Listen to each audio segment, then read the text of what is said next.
Hippopotamus here. Today I'm going to be showing you a little exploit or cheese, whatever you want to call it, that will just help you level up your active modifiers for this season.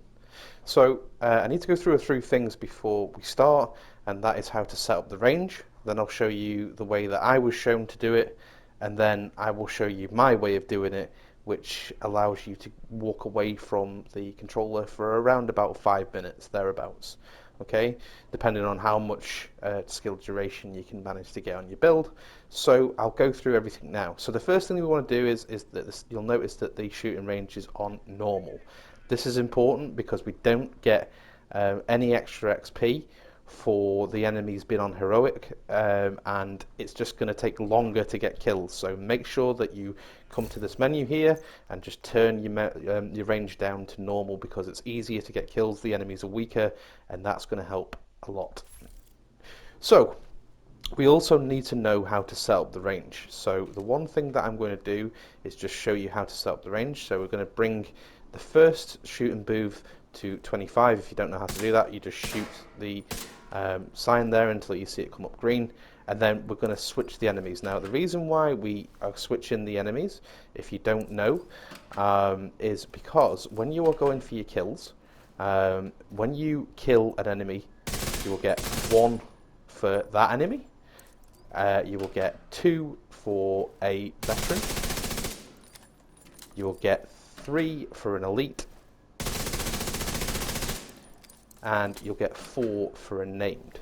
So when we get the named enemy here, one sec. So for this enemy, you're going to get 4 for that. You'll see that in a minute once I just get everything set up, but please just allow me to get the setup shown to you first, because it's going to be important. So for booth 2, we're going to bring the enemy to 10 by shooting, and then setting it up to be a named. We're also going to set this booth up here and set it up between 10 and 15. For my use, I think 15 would probably do just fine, because it's going to bring the target down there.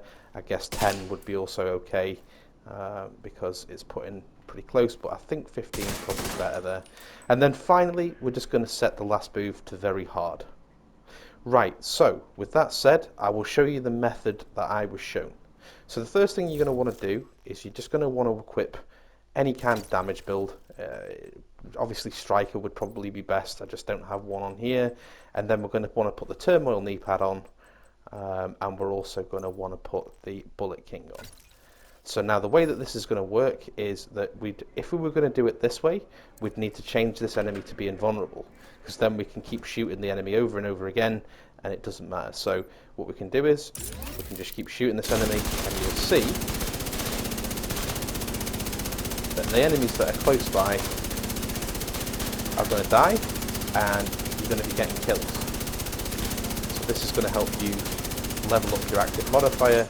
So if we go in here and just show how this is working, we'll just go to the active modifier, and you can see that I've got 117 of 1,000, and obviously for every active modifier we need to get kills, some of which I've done, and it's about 5,000 kills per active modifier, which really sucks.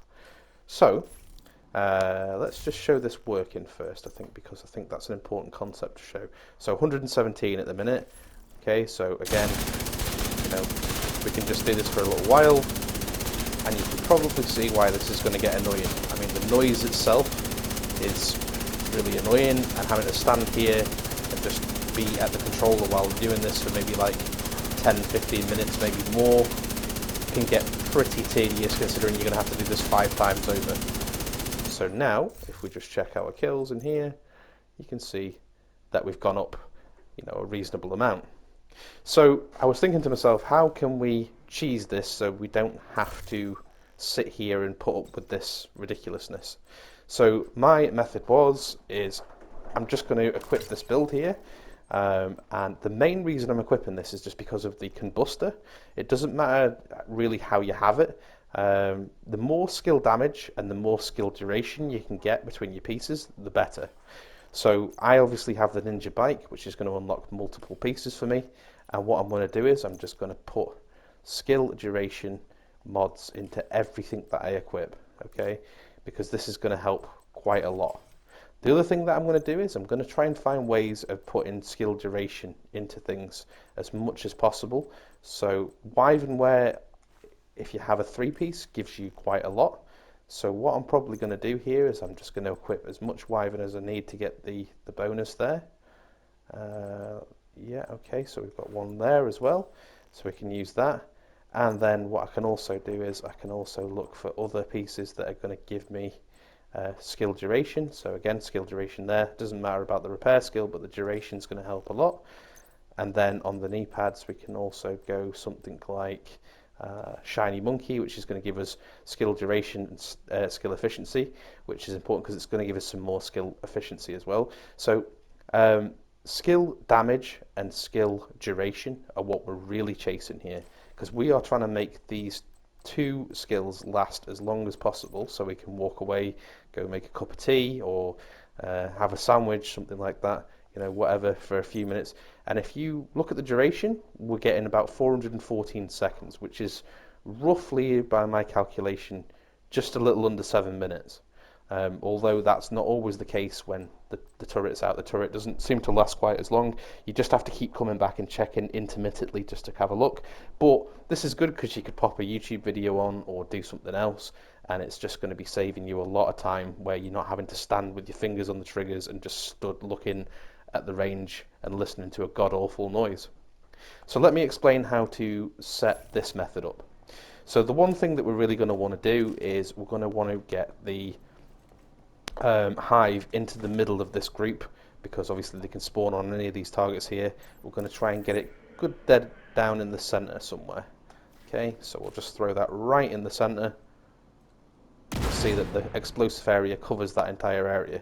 Now it doesn't kill them straight off the bat always, but it takes a couple of hits and then they're done. Alright, but what we can do to speed up this process is we can also throw a turret here to damage this enemy that's straight in front of us. What we can do is as well, if we throw the turret, it's just a bit of a tricky slot to put it into. You don't have to throw it there, it'll just make it last a little bit longer. I can't seem to get it right on the corner there. Okay, we just had it then. It's going to fight me. Okay, that was it there. Okay, so if we can get it on that like middle area there, the Artifier Hive will actually be able to ping it and keep it active for longer. If you don't, it won't ping it and it'll probably run out a little bit sooner. It doesn't matter, it's not a massive issue if it doesn't, but just know that you need to either put it here or put it on the box here so it damages this target here. And then what we're going to do is we're just going to change this to a named enemy. Remember, if we look at the points, you see the 3, 3, 3. So those are all veteran enemies. When you see a 3, that's a veteran enemy. So 1 is for a red, 2 is for a veteran, sorry, beg your pardon, 3 is for a gold, and then for a elite you're going to get 4. So let's just see if we see that in a second. You should see that in just a second. Oh, let's change that to a name. Make sure that they're all set up correctly. Very hard, named, named, named. And this way, what's going to happen is, effectively, we can go away for like 5 to 6 minutes and just sit and watch the kills, climb up without having to do anything at all or listen to a god-awful noise or, you know. So this is going to do a lot of the work for you. Granted, it's a little bit slower than the other method, but you don't actually have to be next to your console or holding any buttons down or sat there for 15-20 minutes doing that. So hopefully this is something that will help you. Thanks for watching, guys. I'll see you in the next one. And just a quick note, I am sort of studying right now, so me putting out content is not really possible as much as what it used to be, but I'm hoping maybe I can get a couple of sneaky videos out here and there, and I appreciate all the support. See you in the next one, guys.